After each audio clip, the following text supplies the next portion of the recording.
지금 비트코인이 크립토 윈터를 통과하면서 상승하고 있는 게 뭡니까? 결국은 미국의 ETF 인정 그렇죠. 수렴이잖아요. 그러니까 미국의 공식적인 공적 기구마저도 인정해줬다라는 것, 투자 대상으로 가치가 보려고 한다라면 수요와 공급 보셔야 되는 거고, 시장의 구조적인 조건 보셔야 되는 거고, 이거 이 세상을 바꿀 수 있는 도구다라고 자꾸 하면서 하지 마세요. 그러니까 인정할 건 인정해야죠. 투자 대상으로 다들 보고 계시잖아요.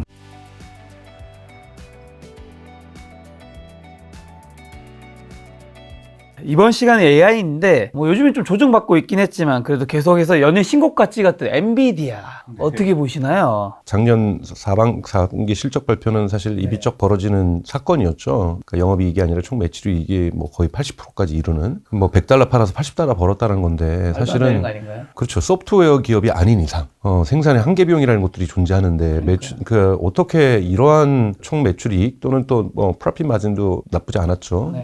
60%가 넘었으니까. 그러니까 이런 이익률을 달성할 수 있을까? 그건 거의 기적 같은 일인 거고, 여러분들도 보시면 아시겠지만 게임 부분에서 매출이 크게 증가하지 않았습니다. 다 400% 이상 가까이 증가한 거는 데이터 센터 부분이죠. 데이터 센터 부분은 대부분 다 대형 업체들, 마이크로소프트만 엔비디아 데이터 센터 매출의 19%를 차지했고요. 메타, 여기 페이스북과 인스타그램을 가지고 13%입니다. 그러니까 미국의 빅5들이, 그러니까 빅테크들이 사실상 60% 가까이의 데이터 센터, 엔비디아의 물건을 다 사갔다라는 거죠. 그건 뭐냐면 수요는 엄청나게 높고 공급은 엄청나게 작다라는 거고, 이런 부분에서 H백이 $40,000까지 상승하게 되는 이러한 결과를 낳았던 거고, 지나치게 가격이 올라가다 보니까 그럼에도 불구하고 없어서 못 파는 거잖아요. 한국 기업들 웬만한 전 세계 스타트업들은 그래픽카드 못 삽니다. 돈이 있어도. 초기에 이러한 이 채굴 바람이 일어서 게임에서 채굴로 넘어갔다가 코인 채굴로 넘어갔다가 크립토 채굴로 넘어갔다가 다시 크립토에 이제 겨울이 왔다가 지금 또 달라지고 있지만, 이러면서 다시 생성 AI와 같은 붐이 일어날 거를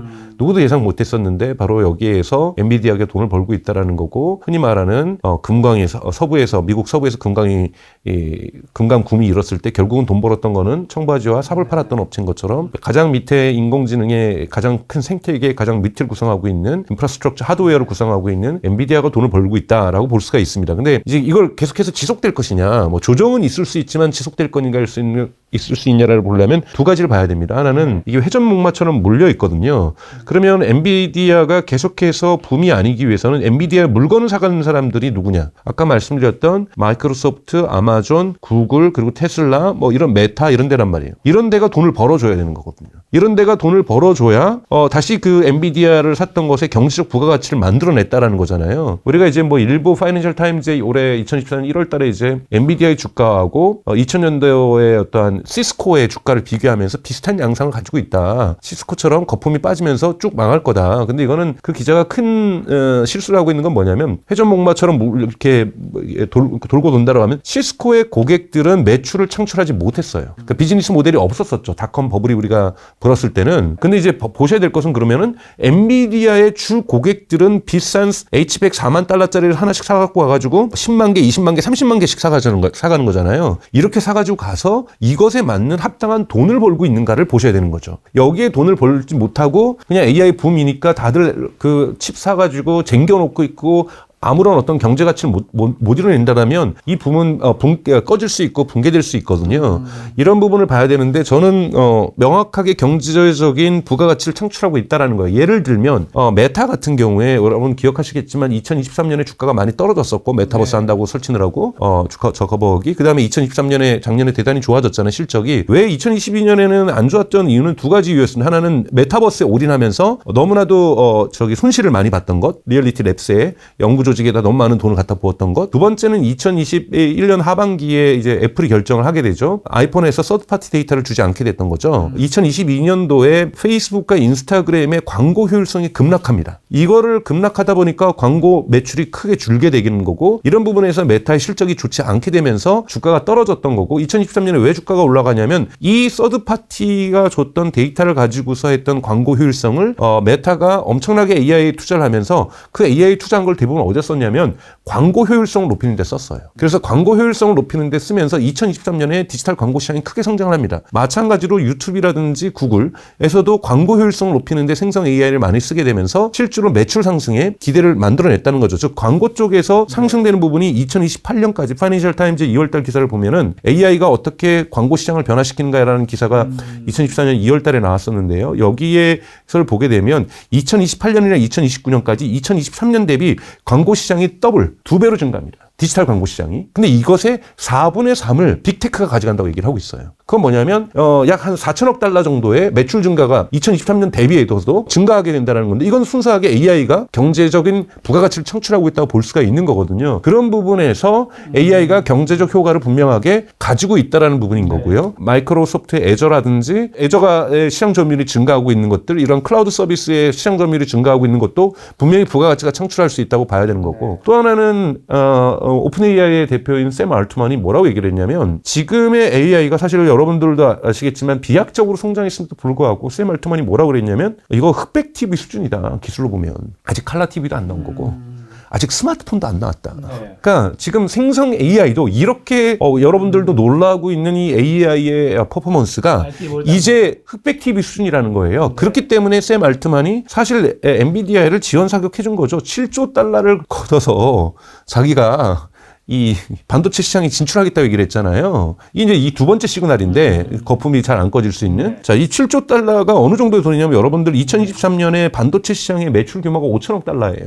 그런데 7조 달러를 드리겠다는 거잖아요. 어마어마한 겁니다, 여러분. 이 7조 달러를 들여가지고 이 반도체 시장을 진출하겠다는 건데 왜? 뭐라고 하냐면 원래 영국의 유명한 투자자죠. 제레미라는 투자자가 있는데 그 사람이 뭐라 그랬냐면, 특정 분야에서 이 프로핏 마진은 메디안 밸류, 중간값으로 수렴되게 돼 있다는 거예요. 왜냐하면 너무 높으면 경쟁자들이 다 들어와서 이 이윤율을 깎아먹는다는 거예요. 깎아먹어서 결국은 이 시장은 메디안 밸류인 20%나 30%대를 형성하게 돼 있다는 거죠. 즉 엔비디아의 수익률은 떨어질 거라는 거예요. 그렇죠? 이 엔비디아의 수익률이 여러분 20-30% 떨어지면 주가도 같이 하락할 겁니다. 근데 이것을 하기까지의 시간을 보셔야 된다는 거예요. 시간을 보셔야 되는 것이 뭐냐. 지금 AMD도 들어오고 있고 인텔도 들어오고 있고 다 경쟁자들이 들어오고 있잖아요. 구글도 자체 칩 만든다, 메타도 자체 칩 만든다, 테슬라도 자체 칩 만들고 있고 뭐 이러고 있지만 오픈 AI도 들어오겠다, 또 소프트뱅크의 손정희 회장도 들어오겠다, 뭐 이렇게 얘기를 하고 있는데, ASML 네덜란드에 있는 회사에서 물건 주문해서 공장 설치하고 공장 설비 갖추는데 보통 리드 타임이라고 얘기하는데 이게 2년 걸립니다. 그러니까 경쟁자가 이 시장이 들어오려면 맥스 2년, 그러니까 오픈 AI나 소뱅 같은 경우에, 하지만 인텔이나 AMD 같은 경우 뭔가 준비됐다고 한다면 여기에도 1년은 걸릴 거라는 거예요. 그럼 1년 동안의 시장의 독주는 엔비디아가 가져갈 수밖에 없는 구조성을 가지고 있다는 거고, 두 번째, 그렇다고 해서 엔비디아가 1년 동안 놀 거냐? 그렇진 않죠. 엔비디아도 이제 올해 말 같은 경우에 H200을 내놓겠다고 지금 약속을 한 상태인 거고, 그 다음에 또 경쟁자가 들어오는 것이 이제 한국에도 여러분 들어보셨던 레벨리온이라든지 이런 것처럼 미국인에도 이 그로크라는 데도 있고, 뭐냐면 AI 특수 칩을 만드는 그러니까 AI에 전문화된 최적화된 칩을 만드는 스타트업들이 등장하기 시작하고 있고, 여기에 구글이나 아마존들이 크게 투자를 하고 있거든요. 삼성전자도. 그렇기 때문에 이러한 데들이 양산 체계를 갖추게 되면은 분명히 엔비디아도, 왜냐하면 이것들이 가격이 훨씬 저렴할 거거든요. 왜냐하면은 종합적인 GPU 칩이 아니라 AI 학습과 추론. 지금 학습도 중요하지만 추론도 중요한데, 우리가 학습은 일반적으로 AI를 만드는 거고, 추론이라는 건 우리가 여러분들이 챗GPT에게 질문을 던지면 답변을 주는 걸 추론이라고 얘기를 하는데, 이 추론하는 데까지도 비싼 GPU를 쓸 필요는 없거든요. 학습용 GPU를 쓸 필요가 없죠. 학습할 때는 고급 GPU를 쓰고, 추론할 때는 전문화된 AI 전문 GPU를 써도 충분히 되는 거잖아요. 비용을 절감시킬 수가 있으니까요. 그래서 이쪽 시장이 커질 거라는데, 이쪽 시장도 램프업, 양산 체계까지 갖추기에는 이런 스타트업 레벨리온이라든지 그로크 같은 기업들이 갖추기에도 한 1년 정도는 소요가 될 거다. 그렇기 때문에 엔비디아에게는 시장의 리드 타임을, 그러니까 리딩을 계속할 수 있는 시간적 여유가 한 1년 정도 있다라고 구조적으로 볼 수가 있습니다. 근데 이것이 주가에 어떤 영향을 줄 것이냐, 뭐 이런 것들은 뭐 제가 주가 전문가가 아니기 때문에 말씀을 드릴 수 없지만, 여러분들이 이 반도체 시장의 구조성을 볼 때는 엔비디아가 시장을 지배할 수 있는 최소한의 1년이 있다. 이것이 어떤 의미를 가질지 이건 여러분들이 보셔야 될 부분이라고 봅니다. 향후 1년은 계속 엔비디아가 독주한다라는 건데, 시장이 독주지 주가가 뭐 계속 올라간다는 말씀은 아닙니다. 네. 네.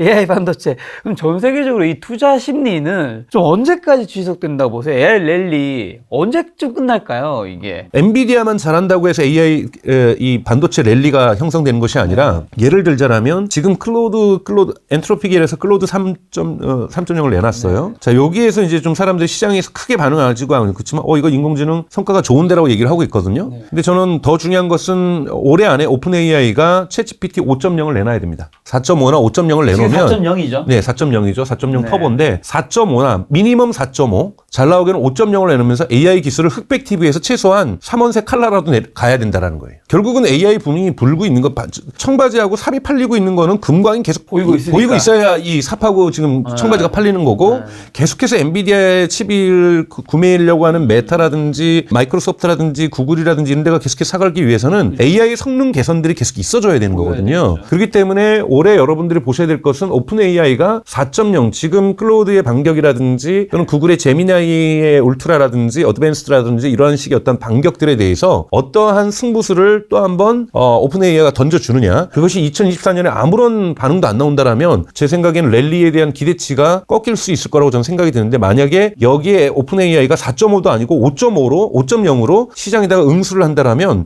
랠리는 저는 더 갈 수 있을 가능성이 매우 높다라고 보고 있습니다. 그럼 지금 같은 상황에서 좀 미국과 한국의 AI라든가 뭐 반도체 어느 시장에 투자를 하는 게 나을까요? 뭐 제가 반도체 시장 전문가는 아니지만 뭐 AI라. 예를 들면 저는 이제 그러니까 네이버가 이제 하이퍼 클로바 X를 내놨지만 네. 성능 좋아요. 근데 오픈 AI 챗GPT 4.0에 비해서는 조금 많이 미달하거든요. 근데 버전업을 작년에 뭐 봄에 해놓고서는 아직 안 하고 있어요. 아직 안 하고 있고 카카오는 작년 10월에 내놓는다 그래놓고 안 해놓고 있고 올해 2월로 발표를 연기했는데 올해 2월도 벌써 지나서 3월을 달리고 있지 않습니까? 네. 그러니까 국내 기업에서는 경쟁성 있는 AI 서비스, 즉 금강이 만들어지지 않은 거예요. 그리고 이 금강을 받쳐줄 수 있는 클라우드 서비스가 지금 세계의 클라우드 서비스 점유율을 보면 1위가 AWS고 2위가 마이크로소프트 애저인데 애저가 지금 AWS를 바짝 쫓고 있죠, 아마존에. 3위가 고만고만한 지금 구글의 클라우드 하고 있고 4위가 지금 중국의 알리바바거든요. 이 4위 업체를 하면은 기타 시장이에요. 이 기타 시장에서는 지금 H백도 구하기 지금 힘들어하는 상황인 거고 그런 상황에서 여기에서 과연 주가를 높일 수 있는 기업들이 존재할 수 있을 것인가? 이런 건 되게 어려운 상황인 거고 삼성이 봐야 될 것은 이제 나노 어떤 3나노나 2나노나 이런 것도 중요하지만 수율 문제가 개선이 얼마나 될 수 있을까의 문제고 이 시스템 반도체 부분에서 삼성이 얼마나 실적을 낼 수 있을지 저는 사실은 잘 모르겠어요.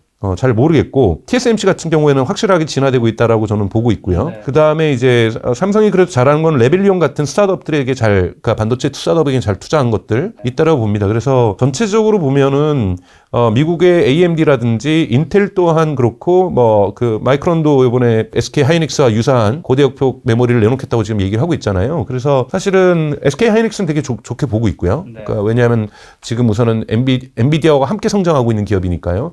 이런 부분에서 좋게 보고 있지만 미국에 있는 기업들이 성장률은 훨씬 이 시장에서는 좀 좋을 거라고 보고 있습니다.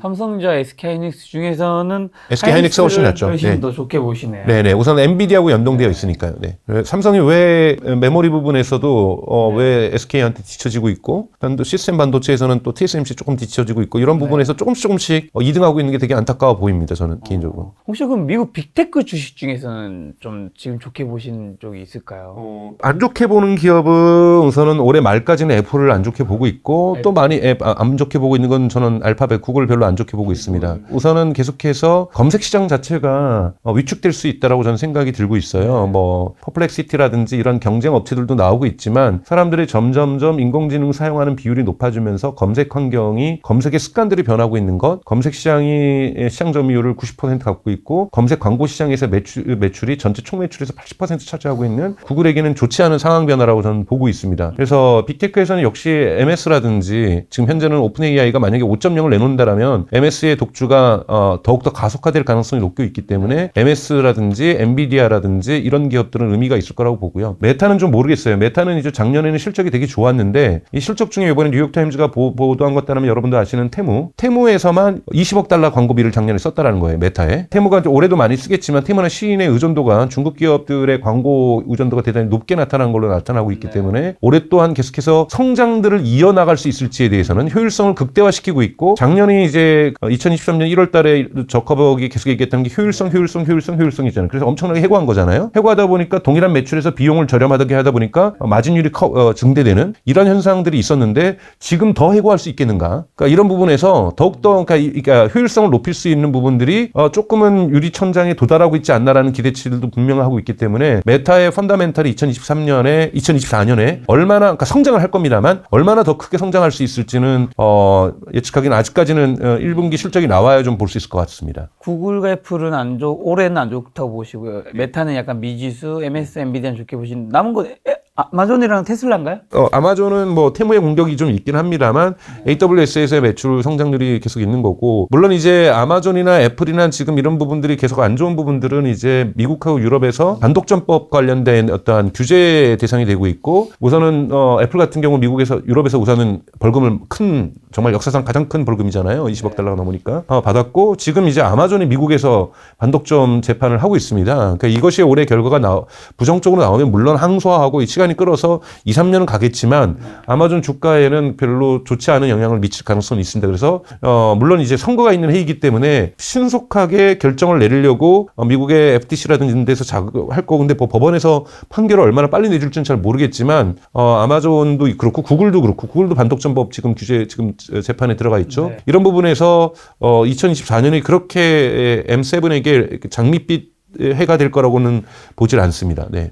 자, 그럼 이제 어쨌든 우리가 AI 시대를 시작을 했는데 비트코인은 이 AI 시대에서 어떤 좀 관련이 있을까? 비트코인이 지금 오늘 역사적으로 좀 오늘 3월 11일인데 1억 원을 원화 기준으로 1억 원을 찍었더라고. 이게 뭐 다시 올라갈 수도 있고 뭐 떨어질 수도 있고 하겠죠. 어쨌든 한번 찍고 돌파를 했다라는 게 그게 또 뭐 굉장히 의미가 있을 것 같긴 한데 정말 비트코인이 이런 게 투자 외에 실제 활용에 또 가치가 있는지도 궁금하기도 하고요. 저는 투자 가치가 중요하다고 보고 있어요. 활용 가치에서 블록체인을 통해서 파이낸스 시스템이 혁신될 거다. 저는 그렇게 보진 않아요. 그러니까 뭐 돈 세탁한다든지 또는 경제가 어려울 때 전쟁이 났을 때 금 대신 이제 비트코인으로 간다. 동의해요. 뭐 금도 투자 대상이었다라고 생각이 들고 비트코인도 가고 이제 비트코인에서 잘 보셔야 될 것들은 그런 데이터 여러분 찾아보면 있으실 거예요. 리퀴비드 그러니까 즉 유통되고 있는 비트코인의 양의 변동률과 언리퀴비드 그러니까 즉 유통되지 않는 비트코인의 양이 어떻게 변화되는가. 지금 비트코인의 가장 큰 문제점은 사람들이 키를 잃어버렸든 컴퓨터를 잃어버렸든 뭘 하여튼 간에 그러니까 비트코인을 가지고 있는데 시장에 못 내놓고 있는 언리퀴비드 그러니까 유동성이 안 되는 그렇죠. 비유동적 실제로는 있는데 움직일 수 없는 그 사람도 모르니까 있는 네. 이 부분이 상당히 규모가 커지고 있다는 거예요. 이 부분이 커진다는 건 뭐냐면 사람들이 투자하고자 하는 비트코인이 ETF로 들어가고 이제 투자 대상으로서의 가치가 인정받다 보니까 투자하려고 하는 사람들은 많은데 실제로 비트코인의 공급이 제한되어 있는 거죠. 그렇죠. 비트코인의 공급이 구조적으로 제한되어 있기 때문에 투자하려는 그 세계적인 열망이 포모라는 이런 감정도 있고 이런 부분이 커지면 커질수록 비트코인의 어떤 가격은 올라갈 수 있는 가능성은 충분히 있다고 보고 있어요. 네. 그런데 이것이 제가 크립토 전문가는 아니기 때문에 어느 수치까지 올라갈 거다 이런 말씀을 드릴 수는 없지만 여러분들이 구글 검색하면 나와요. 비트코인, 리퀴비드, 언리퀴비드 해가지고 이것이 시계열로 데이터가 나옵니다. 이렇게 되면은 이 부분들이 들어가면서 공급이 기본적으로 구조적으로 제약되어 있다는 것을 어느 수준까지 제약되어 있는 것을 눈으로 확인하실 수 있다면 비트코인의 수요와 공급의 의미들을 보시면서 가격 결정들을 보시면 되지 않을까 싶습니다. 네. 비트코인에 하지만 투자 가치는 있어도 실제 활용 가치는 그건 이제 일부 크립토 크게 인정하지 않으시는 크립토 광신론자라든지 뭐 크립토의 가능성을 믿는 분들 뭐 흔히 말해서 이 블록체인의 어떤 가능성을 믿는 분들 벌써 15년 됐잖아요. 그렇죠.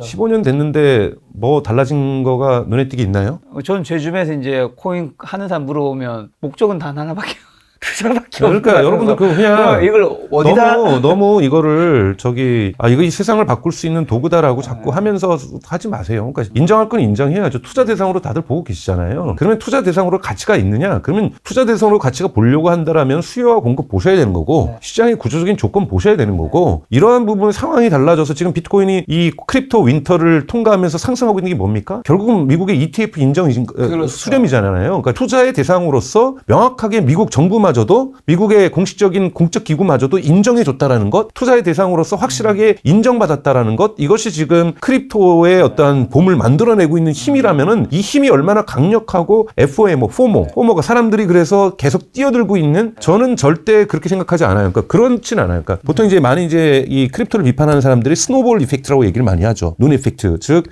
이 눈덩이 이펙트, 즉 크립토를 구매하는 사람들이 계속 많아져야 위에 있는 이 흔히 말하는 이 피라미드처럼 위에 있는 사람들이 이 사람들이 많아져야 돈을 벌게 되는 구조. 이걸로 이제 크립토를 비판하는 사람이 많은데 저는 그렇게 크립토를 비판하지 않습니다. 왜냐하면 아까 말했던 unliquid, 그러니까 즉 유통되지 않는 비트코인이 있다라는 것은 계속해서 생산해낼 수 있는, 채굴해낼 수 있는 사람들이 그렇게 계속해서 늘어나지 않는다라는 거예요. 그럼에도 불구하고 상승할 수 있다는 것은 가치 저장의 도구로서, 즉 금과 같은 그 기능성을 사람들이 인정하기 시작했다라는 부분에서 특히 우크라이나의 어떠한, 그러니까 러시아의 우크라이나 침공이라든지 이스라엘과 하마스의 전쟁이라든지 세계 정세의 불안정성, 뭐 이런 부분에서 중국의 경제의 불안정 속에서 사람들이 비트코인에다가 어떤 자산을 갖다가 가치 축적을 하려고 하는 이런 경향성들이 강해지면서 수요가 창출되고 있다는 부분에서 충분하게 코인의 투자 가치를 볼 일이지, 이것이 갖고 있는 순기능적으로 세상을 혁신할 거야, 세상에 구원을 줄 것이야, 이거는 그냥 광신도들이나 믿는 저는 철학이라고 생각하고, 그것은 15년 동안 증명되지 않았던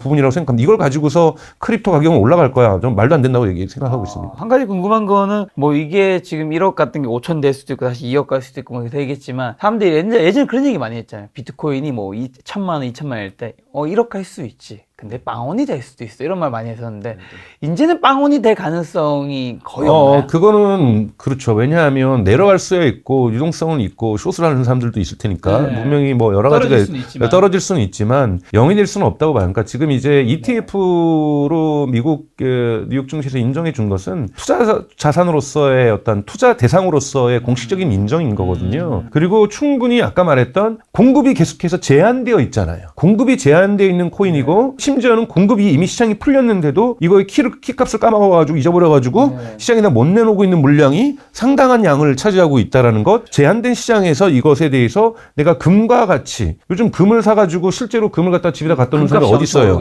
그러니까 금을 갖다 놓은 사람이 어디 있어요? 금도 예를 들자면 다 통장에 앱에 있는 거잖아요. 그런 부분에서 그냥 가치 저장의 어떠한 보관 수단으로서 사람들이 쓰고 있는 거라면 저는 이제 비트코인은 그 자리를 차지했다고 저는 생각이 들어요. 전 세계에서 유동성 자산이 갈 곳을 다양한 군데서 우리가 일반 주식시장에서 찾고 ETF 시장에서 찾고 그다음에 크립토 시장에서 찾는 것처럼, 그러한 기능으로서의 크립토의 어떤 가능성들은 저는 이미 현실적으로 인정되었기 때문에 이게 가격이 0이 간다, 이거는 말도 안 되는 소리라고 생각합니다. 그런 단계는 이미 지나갔다고 보고 있고요. 네. 이번 영상의 주제가 이제 AI였는데 마지막 요약하는 질문으로 AI 반도체 그럼 투자한다면 어떤 종목들 우리가 좀 관심을 가져야 하는지랑, 그리고 AI 관련해서 저희 시청자분들에게 오늘 처음 나와주셨는데 꼭 하시고 싶은 말씀이 있다면요. 샘 알트만이 얘기했던 것이 맞습니다. 그러니까 지금 AI가 생성 AI라는 것은, 그전에 AI라는 것은 일반 소비자들이 느낄 수 없었던 전문가들만의 영역이었다라면, 이제 AI는 누구든지 여러분 앱을 켜서든 노트북을 여서든 경험해 보실 수가 있고, 이것이 결국은 광고의 비즈니스를 바꾸고 있고, 은행의 어떤 비즈니스를 바꾸고 있고, 그다음에 뭐 콜센터의 어떠한 기본적인 효율성들을 높여낸다든지, 여러 가지 경제에서 하나하나씩 곳곳에서 스며들면서 경제의 전체적인 효율성들을 높여나가고 있는, 즉 하나의 거품으로만 머물 수 없는, 돈이 돌 수밖에 없는 순환 구조를 만들어내고 있다는 것. 이 순환 구조 속에서 계속해서 이것은 흑백 TV처럼 머물고 있지만 이제 계속해서 컬러 TV로 스마트폰으로 진화할 수밖에 없는 이 경로를 이제야 비로소 시작하고 있다는 거고, 이렇다면 이것을 받쳐줄 수 있는 인프라스트럭처라든지 하드웨어의 어떤 부분의 성장은 같이 가져야 되는 거죠. 우리가 TV가 성장한다는 것은 거기에 있는 컨텐츠 시장도 성장한다는 거고, TV 자체를 만들어 파는, 예를 들면 삼성이나 LG도 커지는 거고, 여기에 모니터를 파는 업체도 커지는 거고, 여러 가지 시장들이 커지는 거잖아요. 관련돼서 영상 시장이 커지다 보면 배우들의 몸값도 올라가는 거고,